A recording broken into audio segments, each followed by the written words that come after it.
Hi, my name's Amanda, and this is one of my favorite things to do at the Maryland Science Center. I'm going to take this metal cup and turn it into a bell.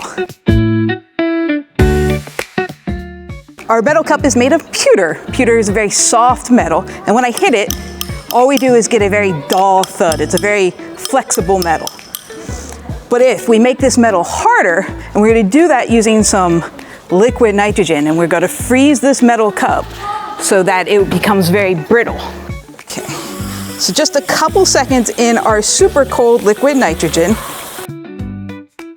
And now my cup, even though it doesn't look like it has changed, is very hard and very brittle, and it turns into a nice ringing bell.